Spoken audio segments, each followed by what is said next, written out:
Ya, oke. Sebenarnya gini ya, kita itu eh apa ya, maksudnya waspada, concern gitu. Kenapa kok berat badannya naiknya lebih sedikit dibanding sebelumnya? Itu sesuatu yang positif, itu sesuatu yang oke gitu ya. Tetapi kita juga harus tahu, Mams ya, bahwa sebenarnya pertumbuhan seorang anak itu kalau kita lihat di kurva pertumbuhan ya, kita kan ngukur itu harus sesuatu yang objektif gitu. Kita nggak bisa pakai sesuatu yang subjektif ya. Jadi berat badan itu kalau kita ngelihat di kurva pertumbuhan itu sebenarnya ya, Mams, kalau diperhatiin kurvanya itu dengan sendirinya secara normal, secara fisiologis pun itu dia akan melandai. Lihat deh kurva itu di awal akan begini, habis itu akan belok, akan melandai. Jadi secara normal pun kita tidak bisa berharap anak itu akan naik berat badan sekilo-sekilo terus. Karena secara normal pun juga akan melandai. Justru kalau naiknya sekilo-sekilo terus, kita malah bingung gitu. Jadi jangan berpikir naik sekilo terus itu sesuatu yang bagus. Kalau misal dia naiknya ternyata seharusnya naiknya hanya 400, dia naiknya sekilo, bulan berikutnya harusnya cuma 300, dia naiknya sekilo, itu kurvanya akan naik terus, anaknya akan overweight, akan obesitas. Dan overweight, obesitas bukan sesuatu yang bagus, anak gendut itu bukan sesuatu yang lucu. Kita masih suka bilang, ih lucunya, lucunya gitu kan. Dan aku tuh banyak banget dapat kasus, Mam Lydia, orang tua yang bilang, dok anakku itu kecil, anak aku itu kurus, berat badannya tuh nggak bagus. Tapi saya udah liatin kurvanya. Ini loh, anak ibu tuh normal. Kurvanya itu bener-bener ngikutin kurva yang seharusnya. Bahkan dia benar-benar di rata-rata, di yang garis hijau tuh kalau kita lihat. Itu pun dia berpikir, enggak dok, aku tuh pengen anakku tuh cabi, aku tuh pengen anakku gendut. Nah, itu harus dibenerin gitu. Ya, kurva pertumbuhan itu dibuat berdasarkan penelitian dari seluruh dunia, berbagai negara. Dan yang namanya berat badan ideal, berat badan yang seharusnya, itu bukan hanya di garis hijau. Kalau kita lihat di kurva pertumbuhan itu kan yang hijau yang garis 0.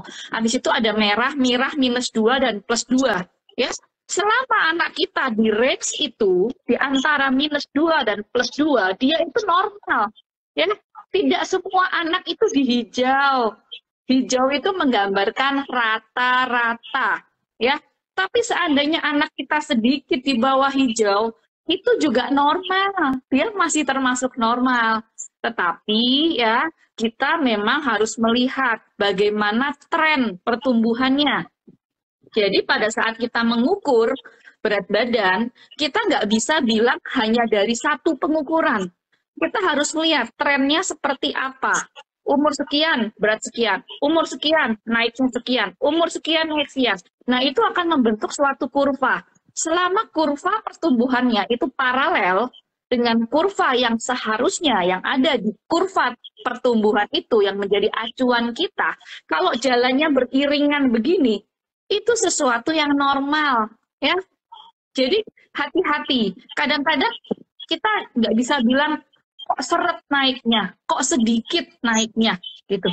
Kita mesti ngelihat juga naiknya tuh seberapa sih, gitu ya. Jadi maksud aku jangan selalu menilai dengan subjektif.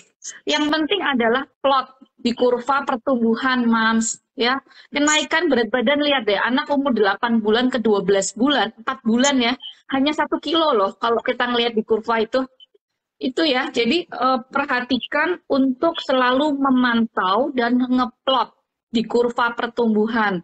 Selama itu sesuai, nggak usah khawatir. Bahkan kita tahu anak umur 1 tahun ke atas, Mams, itu tuh 1 bulan hanya naik 240 gram. 240 gram, itu cuma segitu naiknya. Anak di atas 1 tahun, itu tuh paling 1 tahun hanya naik 1 sampai 2 kilo. Ya, jadi jangan baper, jangan jiper duluan kalau anaknya naiknya nggak sesuai. Kuncinya adalah plot di kurva pertumbuhan, karena secara normal pun akan begitu. Ya, itu dulu tuh yang mesti disamakan persepsinya. Gendut itu bukan sesuatu yang lucu, gendut itu bukan sesuatu yang sehat. malnutrisi itu juga termasuk di overweight dan obese-nya, ya, gitu. Mempengaruhi juga nggak sih dok dari faktor genetik mungkin apakah memang orang tuanya memang perawakannya juga misalkan ya kurus gitu Enggak ataupun sih, itu ngaruh enggak. nggak itu dok ya? Kita nggak Oke. bisa langsung mengatasnamakan genetik ya. Jadi aku takutnya tuh jadi banyak juga yang berpikir, ah nggak apa-apa dok, kalau orang tua juga kecil kok, jadi anaknya kecil juga nggak apa-apa. Enggak dong gitu. Jadi pertumbuhan perkembangan seorang anak itu ditentukan faktor internal dan faktor eksternal. Oke lah, faktor internal itu adalah eh, faktor yang udah bawaannya dia gitu. Mungkin dari tinggi potensi genetik tinggi orang tuanya mungkin hanya sekian-sekian gitu kan. Tetapi itu hanyalah faktor internal. Sebenarnya ada faktor eksternalnya. Kalau yang faktor eksternal ya memang dari MPASI-nya, dari nutrisinya, itu iya gitu. Tetapi kalau dari faktor internal memang sih tadi yang Mam Lydia bilang, ada yang disebut sebagai tinggi potensi genetik. Tetapi faktor internal itu tuh lebih minimal efeknya. Kalau kita tahu kita udah punya apa namanya yang apa ya dari orang tuanya mungkin termasuk yang pendek gitu sesuai dengan kurvanya ternyata pendek itu mungkin memang beberapa persen ke anaknya tetapi faktor eksternal itu lebih mendominasi dan itu bisa banget ngalahin makanya sekarang banyak anak-anak yang lahir yang gedenya lebih tinggi kan dari orang tuanya kan jadi salah kalau bilang kalau anaknya orang tuanya kecil anaknya harus kecil juga. Enggak sih, saya rasa kita harus punya usaha untuk optimal menaikkan atau apa ya, membantu supaya pertumbuhan perkembangannya lebih optimal dibanding kita sebagai orang tuanya, gitu. Nah, tadi kan dokter sudah bilang dari faktor eksternal ya dok ya. Nah, kalau misalkan nih dok, udah diberikan MPASI, MPASI-nya bagus gitu ya. Ya sekarang kan menu lengkap nih orang tuanya udah kasih yang menu lengkap, udah ada protein. Malah banyak orang tua yang ngasih double protein, gitu, double lemak lah, ya apalah gitu ya dok ya. Banyak banget gitu. Tapi ternyata berat badan anaknya tetap seret nih dok. Dalam satu proses MPASI itu tuh banyak hal yang mesti kita pikirkan gitu. Yang pertama tentu saja kita memperhatikan tentang strategi MPASI-nya. Strategi MPASI ya tentu kita bicara tentang tepat waktu ya, kapan anak mulai makan, terlalu cepat juga kadang tidak tepat, terlambat juga tidak boleh gitu kan. Kemudian bagaimana dari segi kecukupan, adekuat, itu strategi yang kedua. Dia cukup nggak baik secara kuantitas maupun secara kualitas ya. Kemudian yang ketiga, pastikan aman dan higienis juga gitu dalam penyiapan, dalam pemberian gitu kan. Banyak banget anak-anak usia bayi ya 6 sampai 8 bulan itu yang mudah sekali diare atau muntah gitu tuh karena penyiapan MPASI yang tidak tepat gitu. Nah, kemudian yang keempat itu juga diperhatikan tentang pemberiannya responsive feeding.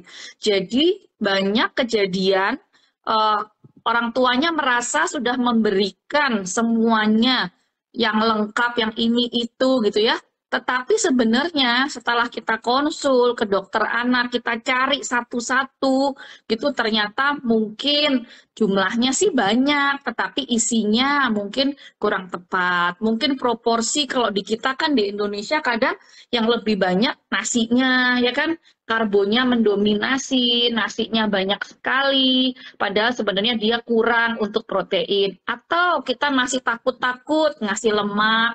Masa sih dok anak-anak boleh makan lemak-lemak? Lah kan kadang-kadang masih ada mitos. Kemudian ada juga yang segala macam kepercayaan, oh nggak boleh telur itu dikasih, nggak boleh seafood itu dikasih, jadi protein hewaninya jadi nggak optimal gitu. Kemudian kalau strategi MPASI-nya udah kita telaah satu-satu ya, empat strategi tadi. Nah, kita lihat lagi bagaimana dengan feeding rules-nya, pemberian makannya gimana gitu. Kalau ternyata aturan makannya nggak jalan, dia makan masih sama digendong, makan masih sama main gadget, makan masih sama keliling-keliling komplek ya, itu kan berarti feeding rules-nya nggak jalan. Atau mungkin ASI masih mendominasi yang seharusnya si ASI-nya udah harus berkurang. Nah, kayak gitu-gitu tuh mesti ditelaah satu-satu. Usia anaknya berapa, kemudian kebutuhan kalorinya seberapa, proporsi ASI dan MPASI-nya sesuai atau tidak. Itu semua harus ditelaah satu-satu sih, Mam Lydia. Jadi kalau ibu-ibu semuanya yang join merasa berat badannya ternyata nggak bagus ya, udah mulai melenceng tuh dari kurva yang seharusnya, ya segeralah ketemu dokter anaknya supaya bisa dicari gitu. Karena kadang-kadang kita butuh insight dari orang lain untuk mengkoreksi gitu. Karena ya itu tadi banyak kok yang datang ke aku, dok, aku udah lakuin semuanya yang saya baca di medsos yang apa. Dokter suruh kasih jadwal sudah terjadwal. Dokter kasih ini karbo, protein, lemak sudah dok. Tapi anaknya itu mingkem. Anaknya GTM, anaknya nggak mau makan. Nah, setelah diutak-atik satu-satu ditanya, ternyata ASINya masih mendominasi, tiap jam dinenenin. Ya akhirnya pada saat makan ya mingkem karena dia kenyang gitu. Oh iya sih dok, habisnya anaknya nggak mau makan, akhirnya nenennya aja saya kencengin. Nah, berarti kan nggak sesuai lagi kan gitu. Jadi kadang-kadang kita butuh insight dari orang luar ya gitu. Kira-kira nih dok, kapan sih kita harus bawa anak kita nih ke dokter nih? Kalau memang Ya. misalkan masalah BB anak nih seret nih. Nah, karena masih konsepnya nih seret nih masih bingung nih dok. Sebenarnya seret nih benar-benar nggak naik kah atau naiknya sedikit kah atau gimana nih dok? Monggo Ya bisa pokoknya dijelaskan. kalau kita ngomongin seret itu ya dia naiknya nggak sesuai dengan yang seharusnya. Yang seharusnya bagaimana? Ya lihat di kurvanya. Selama dia masih sejajar, kenaikannya masih paralel, ya udah tenang-tenang aja. Tapi kalau nggak naik, kalau rata, bulan lalu berapa, bulan ini berapa, nggak naik itu jelas seret, ya kan? Kalau masalah dia naik, tapi misal naiknya cukup apa enggak, ya itu harus dilihat di kurvanya. Jadi yang penting pada saat pengukuran begitu dalam kan anak umur 0 sampai 1 tahun itu kan masih sering datang untuk imunisasi ya. Jadinya sebenarnya sih setiap bulan masih tetap datang gitu di awal-awal MPASI gitu. Nah itu dilihat aja. Begitu nggak naik sih biasanya juga ibu-ibunya ini langsung pada concern kok gitu. Kenapa kok melenceng dok? Kelihatan kalau mau gampang tinggal pakai ini aplikasi Primaku ya. Kemudian diplot di situ untuk kurva pertumbuhannya ya akan kelihatan langsung gambarnya kenaikannya sesuai apa enggak gitu. Kalau emang ternyata 1 kali periode aja dia naiknya nggak sesuai atau bahkan nggak naik, itu mah harus langsung ke dokter anak ya. Kira-kira nih dok, penyebab anak BB-nya seret selain MPASI itu apa aja ya dok ya? Oke, penyebabnya adalah yang pertama tadi kan MPASI-nya dulu harus dibenerin. Yang kedua yang harus kita lihat apakah mungkin ada kondisi medis yang harus kita waspadai gitu. Jadi gampangnya tuh gini, Mams. Kalau misal kita mau anak kita itu naik berat badannya, kan dalam tubuh kita itu secara fisiologis ya, secara normal, berat badan itu akan naik pada saat nutrisi yang masuk itu lebih banyak dari nutrisi yang keluar, gitu ya. Itu dulu tuh yang mesti kita iniin. Kalau kayak kita yang udah umur ya, udah ibu-ibu gitu, kita mau kurus, kan berarti nutrisinya kita itu yang masuk harus lebih sedikit daripada yang keluar atau mungkin yang keluar harus lebih banyak lah intinya dengan olahraga lah segala macam intinya supaya terjadi defisit kalori sehingga turun. Tapi kalau anak dia kan masih harus naik. Kalau naik kan berarti kalori masuknya lebih tinggi dibanding kalori yang keluar. Nah kita harus lihat nih faktor apa yang mempengaruhi dua faktor ini. Kalori masuk, oke, berarti dari MPASI-nya, dari ASI-nya, atau dari susu formula, seandainya pakai susu formula. Itu. Kemudian kalori yang keluar. Kalori yang keluar itu dari apa? Oke, satu, dari aktivitasnya. Yang kedua, jangan lupakan anak itu rentan untuk sakit. Imunisasi makanya menjadi sesuatu yang penting karena mereka tuh imunitasnya belum bagus. Jadi, mau kita kasih makan sebanyak apapun, sebagus apapun, kalau dia sering sakit, ya kalori yang masuk ini akan habis untuk melawan infeksinya.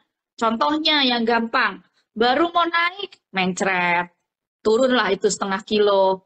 Baru mau naik, ketularan batuk pilek gara-gara dibawa ke mall, misal, ya kan?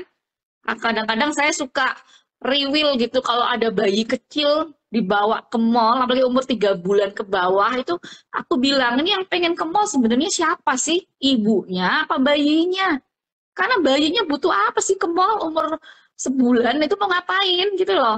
Resikonya lebih besar dibanding manfaat yang dia dapatkan gitu loh. Ujung-ujungnya pulang dari mall demam anaknya, sakit, langsung macet nyusunya, berat badannya turun, ya kan? Jadi kita harus juga ingat ada faktor infeksi, ada faktor kondisi medis gitu. Makanya kalau MAMS merasa semua strategi MPASI-nya udah diterapkan, sudah konsul, udah dihitung kalorinya, kebutuhannya, tetap misal tetap nggak naik berat badannya, ya tadi pikirkan apakah ada infeksi yang menyertai gitu ya. Dok, kira-kira ada tips and triknya nggak nih dok untuk memperkenalkan MPASI agar berat badannya nggak seret pas MPASI nih dok? Ada tipsnya dok dan triknya? Tips and triknya terapkan strategi MPASI dan terapkan feeding rules atau aturan makannya gitu. Terus gini nih, tadi mungkin kita tuh kadang kita tuh apa ya, mungkin bahasa kita over ekspektasi gitu. Karena kita merasa kita sudah menyiapkan segala macam bahan untuk MPASI, udah sebisa mungkin untuk kita, sudah searching, udah googling resep MPASI, masakan bahan segala macam. Pada saat kita udah merasa memberikan yang terbaik untuk anak kita, itu kadang kita jadi over ekspektasi dengan berharap dia harus menghabiskan makanan yang kita kasih. Tapi coba kita melihatnya dari segi si bocah, dari segi si anak ini gitu loh. Bayi umur 6 bulan pada saat dia mulai makan, itu tuh dia belum bisa berkomunikasi dengan baik secara verbal. Dia nggak bisa nyampein, mah ini tuh nggak enak, mah ini itu terlalu lembek, mah ini tuh terlalu kasar atau apa, itu mereka nggak bisa loh ngomongin itu gitu ya. Dan juga kita tahu pada saat anak mulai makan, itu tuh dia mengalami suatu transisi yang luar biasa dalam hidupnya gitu loh. Kalau usia 0 sampai 6 bulan dia hanya tahu ASI. Rasanya ya begitu-begitu aja, teksturnya ya begitu-begitu aja, dan dia mengalami itu 6 bulan full. 6 bulan 24 jam per hari, nenen terus gitu. Tiba-tiba jerat gitu, kita harus kasih suatu periode baru dalam kehidupannya. Dia harus mulai menelan bubur yang rasanya kok asing, ada asinnya, ada gurihnya, ada manisnya. Kok ini beda banget ya sama yang aku alami 6 bulan kemarin. Jadi anak ini pun butuh fase untuk beradaptasi. Dan fase adaptasi ini masing-masing anak berbeda. Jangankan bayi, kita aja orang dewasa kalau beradaptasi dengan sesuatu yang baru, yang sama sekali berbeda dengan sebelumnya, itu pun butuh waktu. Kayak kita mau ngomongin kita pandemi. Dulu kita tidak terbiasa pakai masker. Nggak mau, semua pada protes, nggak mau pakai masker, dianggap lah, apalah. Tapi lihat sekarang, ya, kita kalau keluar mungkin nggak pakai masker, kerasa ada yang kurang. Tapi itu pun butuh waktu. Pemerintah selalu menggaungkan masker, nggak pakai masker, didenda lah apa, segala macam.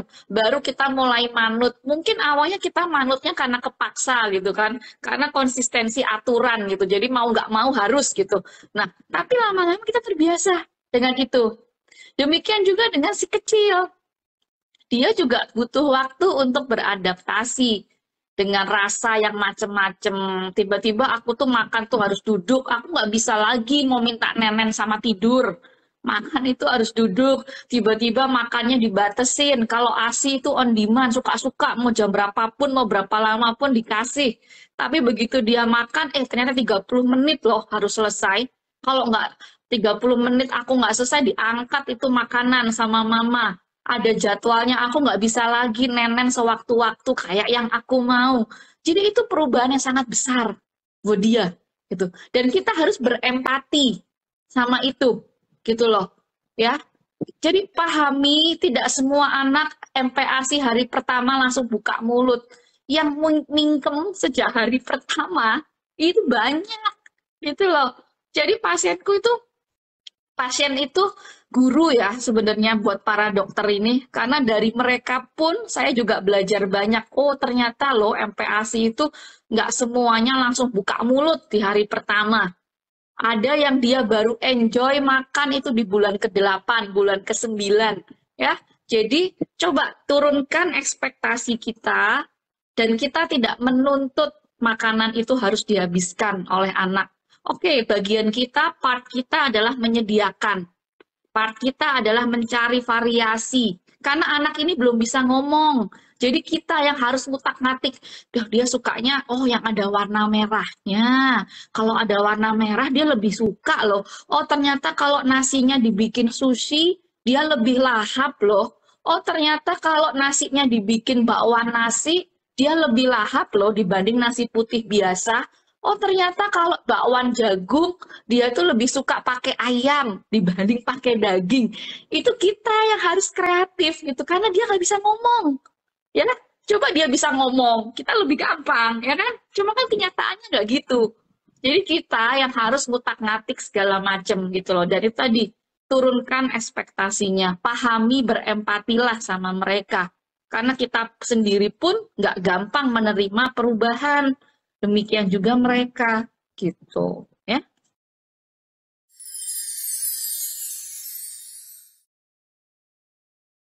Bagaimana dengan konsumsi minyak ikan untuk penambah nafsu makan? Apakah disarankan? Nah, ini vitamin nih dok. Ini orang tua pasti ke dokter anak, Iya. dok saya minta vitamin untuk penambah nafsu makan, ada nggak dok? Oke, jadi gini, tidak ada ya. Nggak cuman minyak ikan ya, saya nggak bicara minyak ikan secara khusus, tetapi semuanya itu tidak ada yang namanya vitamin penambah nafsu makan ya. Jadi anak nggak mau makan itu tuh harus dicari sebabnya apa. Ada masalah medis nggak? Giginya tumbuh apa enggak? Lagi demam nggak? Lagi sariawan nggak? Lagi batuk pilek nggak? Mau sakit nggak? Jangan-jangan nggak mau makan hari ini, besoknya dia muntah-muntah mencret-mencret. Ternyata sebelumnya itu udah nggak enak perutnya. Ya, itu dulu. Kondisi medisnya dicari dulu. Ada nggak penyebabnya? Ya, itu. Kemudian yang kedua, setelah kita memastikan kondisi medisnya baik-baik aja, kembali kita introspeksi. Gimana pemberian MPASI-nya? Gimana pemberian makannya? Strateginya bagaimana? Feeding rules-nya bagaimana? Gitu loh. Jadi, pada saat kita menghadapi suatu masalah, itu cari sebabnya agar kita bisa mengatasi akar permasalahannya. Dan vitamin penambah nafsu makan itu bukan jawabannya. Ibu-ibu mau beli vitamin penambah nafsu makan berbotol-botol, kalau tidak terjadwal makannya dia, itu nggak ada gunanya. Gitu loh. Kalau kita tetap nggak mau ngikutin feeding rules-nya, terus kita ya dengan berbagai alasan, dengan berbagai kondisi, saya tahu nggak mudah, MPASI itu nggak mudah gitu. Bahkan mungkin ada yang bilang, oh dok ternyata drama MPASI itu lebih heboh, lebih susah dibanding drama ASI. Dulu tuh kayaknya tuh saya merasa pas ASI-nya nggak keluar tuh udah paling stres. Ternyata sekarang MPASI itu lebih kompleks ya dok permasalahannya gitu. Jadi tadi biasakan mengatasi masalah dengan mencari akar permasalahannya apa. Vitamin penambah nafsu makan itu enggak ada. Kalau ada, aku jualan. pasti laris. Nggak jadi dokter anak jualan vitamin penambah nafsu makan. Ya, itu ya. Dok, anak saya udah nggak buka mulut dari awal MPASI sampai hampir 9 bulan. Yang dibenerin dulu itu apa ya dok? Dibatasin nemnya ngamuk. Ya itu Gimana tadi, dok? pasti ngamuk. Apalagi pada anak-anak yang ASI eksklusif ya. Kadang-kadang udah kelihatan nih polanya. Kalau anak yang ASI eksklusif, kemudian yang berat badannya bagus banget, ya kadang-kadang itu anaknya jadi attachment terhadap ASI itu kuat banget gitu. Jadi pada saat dia mulai makan itu agak susah untuk ngurangi ASINya. Tapi moms and dad semuanya harus tahu bahwa perbandingan antara ASI dan MPASI itu semakin gede usianya akan berubah. Oke lah, kalau anak usia 6 sampai 8 bulan, kita sebutnya itu awal MPASI, itu ASI-nya masih mendominasi 70%. MPASI-nya hanya sedikit 30%. Makanya aku selalu bilang, makan itu nggak usah buru-buru. 2 kali aja dulu di awal, ya. Jangan keburu-buru semua mau dikasih, ya 3 kali makan, 2 kali snack. Enggak. Usahakan transisinya itu smooth. Dan ingat, 6 sampai 8 bulan ASI masih mendominasi. MPASI-nya 30%. Smooth aja. Nanti dia menginjak usia 9 bulan, nah berubah. ASI-nya turun 50%. MPASI-nya naik 50%. Sampai usia 1 tahun. Beda lagi di atas 1 tahun. ASI-nya turun 30%. MPASI-nya naik 70%. Kadang-kadang tren yang terjadi sekarang, Mam Lydia, ibu-ibu tuh keburu-buru. Kadang aku sampai bingung. Berat badannya bagus, ASI eksklusif, kekeh harus makan sebelum 6 bulan. Alasannya karena udah disuruh, karena anaknya udah minta-minta gitu. Padahal kalau memang ASINya masih cukup ya, pertumbuhannya juga bagus, ASI eksklusif aja dulu lah, 6 bulan gitu. Sabar, sabar, jangan terburu-buru ya. Kemudian pada saat mulai makan, ini buat yang mau mulai MPASI nih, pelan, pelan, inget nih, pelan, santuy, pelan-pelan, nggak usah buru-buru. 2 kali sehari aja dulu. Ingat, dia itu lagi transisi. Jangan saklek langsung bet semuanya gitu loh. 2 kali aja dulu, pagi sama sore. 2 sendok makan aja dulu, biar dia ngerasain. Apa ya ini? Kok beda sih? Kok nggak kayak biasanya sih? Tapi di luar 2 kali makan, dia masih itu asi-asinya gitu. Nah nanti lihat, 2 minggu kemudian, bolehlah coba tambahin ada snack di siang, biarin lagi berjalan gitu loh. Jadi jangan buru-buru. Karena sebenarnya anak itu paling butuh 3 kali makan dan 1 kali snack. Itu tuh paling 8 bulan kok. Ya. Jadi yang terjadi tuh itu, mami dia buru-buru, akhirnya macet. Kalau udah macet pusing kita. Gitu. Jadi perubahannya itu dibikin smooth aja. Kalau misal sampai 9 bulan masih macet, nah aku nggak tahu ya, aku nggak punya bayangan anaknya kayak apa, nggak pernah lihat anaknya juga. Konsultasi sih Bu sama dokter anaknya. Yang dibenerin apa? Ya mungkin kalau Ibu belum ke dokter anak untuk sekarang, coba Ibu teliti. Coba Ibu introspeksi feeding rules-nya gimana. Strategi MPASI-nya gimana. Teksturnya gimana. Kadang-kadang kita itu terlalu takut menaikkan tekstur. Padahal sebenarnya itu anak bisa-bisa aja. Dan ingat nih, ada atau tidak ada gigi itu bukan menjadi alasan untuk kita menaikkan tekstur. Karena mengunyah itu pakainya otot rahang dan gusi. Banyak ini soalnya. Nggak berani dok, orang nggak punya gigi. Loh apa hubungannya gitu? Karena dia nggak butuh gigi kok untuk ngunyah. Semakin lama kita menunda menaikkan tekstur, itu banyak efeknya. Oromotornya nggak bagus, karena nggak bisa ngunyah. Giginya juga akan lebih terhambat untuk dia tumbuh. Karena dengan kita menaikkan tekstur, itu seolah-olah kayak masas di gusinya. Sehingga membuat gigi yang tertanam di dalam itu semakin terstimulasi untuk keluar. Gitu. Jadi jangan takut menaikkan tekstur asal sesuai dengan usianya. Gitu. Ya. Aku mau nanggapin ya dok. terkait masalah MPASI dininya nih dok. Banyak kan orang tua yang tadi dokter bilang berat badannya bagus gitu, tapi pengen orang tua pengen tetap MPASI dini. Boleh nggak dok anak saya dikasih makan dok gitu. 5 bulan anak saya udah menunjukkan kayaknya pengen makan nih dok. Kalau ngeliat saya makan pengen makan gitu. Nah, aku pengen ngejelasin juga ya dok ya, bahwa ternyata anakku dulu kan juga MPASI dini dok. Gitu. Ternyata gerbang menuju GTM lebih cepat. Iya. Dan itu sebanyak banget teman-teman di komunitas itu juga sama. Ternyata saat MPASI Iya. dini, itu adalah gerbang menuju GTM-nya jadi lebih cepat. Jadi Iya. aku tadi senang banget dokter bilang, smooth aja lah, gitu ya. Smooth Iya, aja. Kan pelan-pelan. Apa sih buru-buru gitu loh. Aku kadang suka bingung loh. Udah aku bilang nggak usah Bu, nanti aja. Aku bilang gitu, besok aku datang, udah aku kasih makan tapi macet. Kan udah aku bilang nggak usah, aku bilang gitu.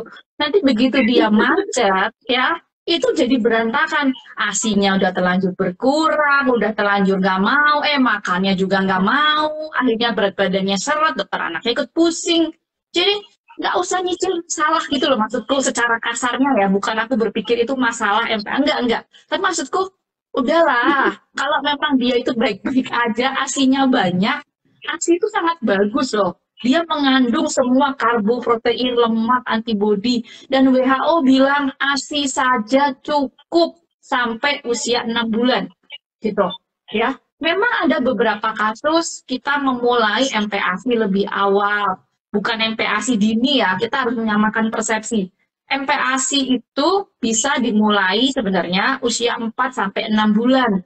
Yang disebut dini itu kalau kurang dari 4 bulan gitu loh. Jadi MPASI 5 bulan, 5,5 bulan itu bukan MPASI dini, itu pasti dokternya ada pertimbangan khusus ya.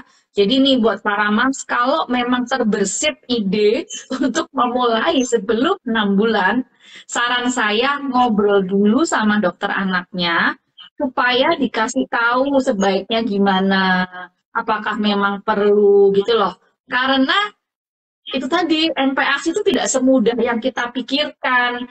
Bukan hanya karena melihat anaknya kayak pengen, atau mungkin sekomunitas semuanya pengen memulai makan lebih awal, kita ikut-ikutan. Enggak lah, sesuaikan aja dengan kondisi gitu kan. Kriterianya sebenarnya kalau kita bicara strategi MPASI yang pertama itu kan tepat waktu. Tepat waktu itu sebenarnya tidak ada kata-kata yang saklek ya. Kata-katanya adalah MPASI dimulai pada saat ASI sudah tidak mencukupi kebutuhan kalori seorang bayi, di mana biasanya dimulai di usia 6 bulan gitu loh. Jadi kalau memang pada saat kontrol ternyata asinya nggak cukup, anaknya nggak bisa minum sesuai dengan yang seharusnya, berat badannya macet gitu, nggak usah ibu-ibu minta pun dokter anaknya juga akan nyuruh untuk lebih awal, asal tanda kesiapan MPASI-nya bagus, kontrol kepalanya bagus, ya kan? Ada yang mau makan cepet-cepet lah, anaknya aja nggak di tummy time. Anaknya jadi nggak pernah naikin ke leher, pengen didudukin masih begini-begini lehernya. Gimana mau makan? Gitu. Jadi ngobrol lah sama dokter anaknya kalau mau mulai sebelum 6 bulan. Ya. Oke. Nah, kalau aku MPASI dimulai di usia 5 bulan karena waktu itu anakku memang minumnya sufor, dok. Jadi berat badannya naiknya 2 kilo, 2 kilo. Jadi jatuhnya kurvanya obesitas. Takutnya kan dokter anak akhirnya bilang untuk mengurangi sufor, lebih baik kita coba untuk MPASI karena takutnya support itu kan kandungan gulanya mungkin takutnya tinggi, jadi anaknya takutnya berbahaya lah nanti ke depannya. Jadi dianjurin untuk MPASI di usia 5 bulan. Jadi untuk para moms, konsultasi. Jadi walaupun disuruh MPASI itu harus berkonsultasi dulu ya dok sama dokter anaknya ya Iya. dok ya. Jangan Iya. asal mulai konsultasi. Dok, mau tanya, anakku dua-duanya dari umur 6 bulan nggak mau makan. Sampai aku coba terus berbulan-bulan dia nggak mau makan. Nah, pas mau makannya umur 1 tahun. Apa itu bagus dok buat pertumbuhannya? Ini Aku makin nggak ini lagi, Dok. susah jawabnya. Aku nggak tahu anaknya gimana pertumbuhannya, kurva pertumbuhannya seperti apa, nggak mau makannya karena apa, gitu kan? Aku nggak tahu ya. Susah nih komentarnya, nggak ngerti kasusnya. Ya, yang penting sih menurut aku ya di semua drama MPASI itu yang penting adalah selalu plot di kurva pertumbuhannya, ya. Selama kurva pertumbuh, jadi gini loh, kadang-kadang itu ngelihatnya itu kita hanya seminggu. Oh, seminggu ini nggak mau dok makannya, nggak naik gitu. Padahal sebenarnya kita evaluasi itu kan bisanya kalau udah mulai agak gede gitu kan tiap bulan ya sebenarnya Mam Lydia. Jadi kalau bisa aja lah fase-fase mungkin 1-2 hari dia agak macet, tapi minggu depan dia happy gitu kan. Jadi akhirnya pada saat evaluasi di akhir bulan ternyata kenaikannya tetap sesuai dengan yang seharusnya. Jadi menurut aku sih yang penting pemantauan kurvanya ya. Dan itu sih pada saat praktek MPASI yang di 6 bulan sampai 12 bulan, menurut saya itu menjadi kunci di perilaku makan anak berikut-berikutnya gitu. Aku tuh kan pasien banyak, jadi bisa ngebedain ya, mana yang memang benar-benar ngelakuin feeding rules, mana yang enggak gitu kan. Jadi ada anak yang ya karena aku suka ngeliat ya story-story pasien tuh ada yang makannya bener-bener bisa duduk diem gitu kan. Walaupun dia udah usia mungkin udah hampir 1 tahun 2 tahun lebih gitu ya, tetap aja dia makan duduk karena dari awal pun udah dibiasakan untuk duduk. Tapi ada juga yang makan selalu ada gadget di depannya. Nah, itu semua kan tergantung bagaimana kita membiasakannya kan, Mam, dari awal gitu loh. Jadi 6 sampai 12 bulan pertama itu kita kayak ngegambarin gitu loh. Kayak anak kita tuh masih dalam kertas putih polos. Nah, kita ngegambarnya mau gimana sih? Itu basicnya, fondasinya adalah kita terapkan di 6 bulan pertama pada saat makan. Kalau kita ngegambarnya adalah, oh nak makan itu sama main-main di taman, ya dia akan taunya seperti itu. Oh nak makan itu tuh duduk, nggak sama mainan, ya dia akan taunya seperti itu. Karena dia kertas putih, dia nggak tahu gimana makan itu yang benar gitu loh. Bagian kita yang ngegambarin, memberi warna di situ. Nah, kita pengen anak kita nantinya seperti apa tergantung kita dari awal menerapkannya seperti apa gitu loh. Jadi selalu kadang-kadang orang tua jadinya nyalahin ke anaknya. Tuh kan Bu Dokter bilang nggak boleh makan sama nonton YouTube. Kamu nih kalau nggak sama nonton nggak mau makan. Nih, itu saya tegur tuh pasti. Bu, yang kenalin YouTube itu siapa? Anak ini umur 6 bulan nggak akan tahu ada yang namanya YouTube kalau bukan ibu yang kenalin. Aku bilang gitu. Jadi kalau sekarang jangan dimarahin anaknya. Orang dia nggak pernah tahu cara makan itu gimana gitu loh. Kita yang ngasih tahu, kita yang menawarkan YouTube. Ya akhirnya selama periode makan, diemut lah itu makan. Karena dia fokusnya sama tontonannya. Feeding rules itu jatuhnya. Ya, makanya coba diteliti satu-satu penyebabnya di mana. Ya, Dok, kalau dari lahir yang naiknya serat gimana ya, Dok? Wah, gimana nih, oke. Dok? Kalau dari lahir berarti problemnya nanti harus dilihat dulu kenaikannya seharusnya berapa, dia bisa mencapai itu atau tidak, kemudian akan dihitung kebutuhan kalorinya, dia butuhnya berapa, dan kemudian kapasitas bayinya itu minumnya bisanya seberapa, ya. Karena kan kadang asinya banyak, misal, tapi bayinya ternyata tidak sanggup minum volume sebanyak itu gitu. Jadi kita harus ngeliat nggak naiknya itu tuh dari faktor apa? Intake-nya yang kurang kah? Atau infeksi kah? Gitu loh. Tapi maksud saya jangan terus tiba-tiba berat badan nggak naik, oh pasti ISK. Nggak juga gitu loh. Harus diteliti dulu intake-nya itu mencukupi atau tidak. Kalau memang nanti dibutuhkan, pasti akan dilakukan pemeriksaan yang diperlukan. Maksud aku pemeriksaan lab. Kalau memang semuanya udah dihitung kalorinya, masuknya ternyata sesuai, tapi kok numbuhnya, nambahnya, berat badannya nggak sesuai, ya kita harus pikirkan ada nggak infeksi di situ. gitu. Nah, yang terjadi, Mam, kadang-kadang aku pun udah menyarankan untuk dilakukan pemeriksaan penunjang, tapi banyak loh yang masih menolak gitu, udah jelas-jelas nih terindikasi, ya, tetap aja gak usah lah dok, kasihan dok, ditusuk, diambil darah, masih kecil dok, gitu-gitu. Nah, itu tuh kadang yang agak susah gitu. Jadi kita butuh butuh kerjasama gitu antara dokter anak dengan orang tuanya gitu. Kalau aku nggak ngomongin dokter anak lain ya, aku ngomongin aku aja karena aku nggak tahu kan orang lain.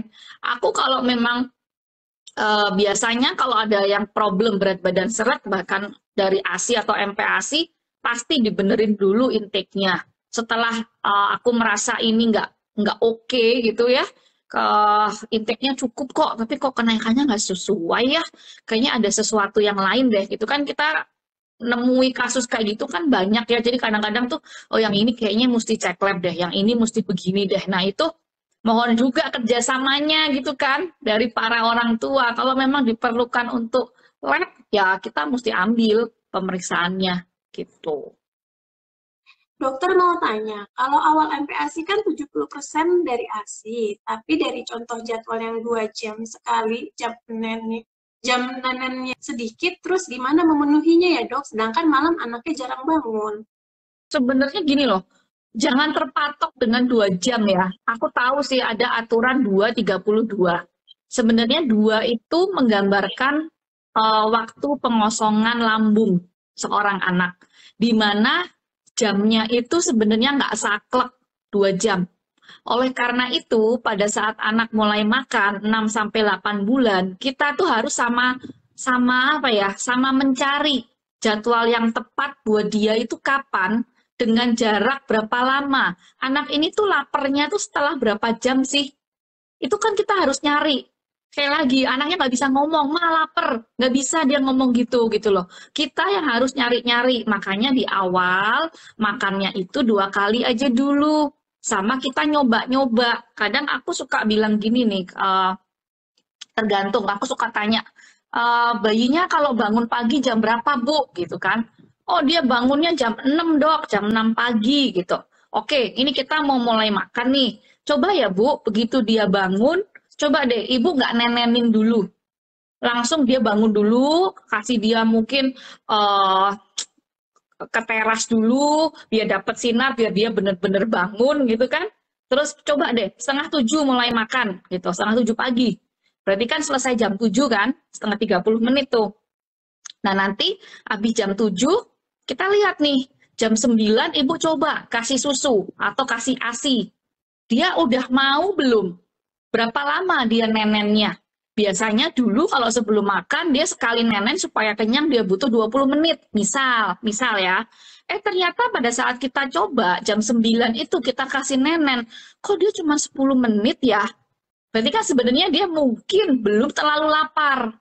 Makanya dia minumnya lebih sedikit. Coba berarti yang besok, coba deh nenennya setengah 10 gitu, dijarakin antara 2,5 jam dari dia makan terakhir. Oh ternyata dok kalau setengah 10 dia nenennya lama kayak yang biasanya. Oh berarti kosongnya lambungnya dia di 2,5 jam. Nah itu berlaku juga dengan jam-jam minum atau jam-jam makan berikutnya. Dicoba, di trial. Masing-masing anak akan berbeda satu sama lain. Ada pasienku yang makan pagi jam 6 pagi. Ada pasienku makan pagi jam 7 pagi. Nah, itu mesti dilihat. Masing-masing anak akan berbeda. Jadi 2:32 itu adalah menggambarkan bahwa kita harus memberi waktu untuk dia mengosongkan lambungnya dan mengisinya dalam 30 menit. Tapi itu nggak saklek, harus dua-dua gitu loh. Ya, jadi dicoba-coba Bu, Mam semuanya. Ya, makanya smooth aja tadi sama nyari-nyari jadwal. Kadang aku suka bilang, udah diatur dulu deh jadwalnya. Nantinya kan dia akan 3 kali makan, 2 kali snack nantinya. Jadi pada saat dia mulai makan 6 bulan, kita udah ngeplot-ngeplotin. Jadi misal tadi toh jam 7 pagi dia makan, setengah 10 dia ASI, jam 12 ASI, jam 3 ASI, jam 5 dia makan sore. Udah tuh jalan kayak gitu. Nanti kita mau nambahin frekuensi makan, yang jam 12 yang tadinya dia ASI, kita ganti Jadi makan, entah snack dulu atau mungkin mau makan yang berat juga boleh. Tapi jam-jamnya itu udah ada, slot-slotnya udah ada, tinggal dimasuk-masukin. Dan itu butuh waktu untuk ngepasin dan nyari jadwal yang tepat gitu. Bagaimana cara mengatasi anak yang terlanjur trauma makan? Nah, mungkin anaknya dikasih sodorin. Ini dok, dipaksa sama orang tuanya jadinya malah benar-benar dia GTM. Nah, ini gimana solusinya nih dok? Susah, jujur aja susah ya. Jadi itu tantangan juga. Makanya sebisa mungkin itu jangan sampai terjadi gitu maksud aku. Jadi mencegah itu lebih baik daripada mengobati. Jangan sekali-sekali kita maksa gitu loh, karena akan berbahaya. Kalau udah terlanjur, ya udah terlanjur tuh didudukin aja udah nangis gitu misalkan, kita harus ini saran ya, ini tips dan trik bisa masing-masing anak satu dan lain bisa berbeda gitu. Kita harus bikin suasana yang berbeda gitu dengan yang sebelumnya. Kalau perlu kita ganti kursi makannya, kita ganti alat makannya, ya kan? Karena semuanya itu mengingatkan memori yang nggak bagus buat dia gitu loh. Jadi piringnya kita ganti ya, kemudian usahakan makan bareng, ya kan? Dan memulihkan trauma itu bukan sesuatu yang mudah, ya saya tahu gitu ya, tapi bisa kok kita merubah itu dengan membuat suasana yang happy pada saat makan. Usahakan makan itu makan bareng dengan orang tua, waktunya berinteraksi gitu loh. Dan kita pun kalau kita lagi komit, kita mau makan bareng sama anak, ya kita pun jangan sibuk sama handphone kita.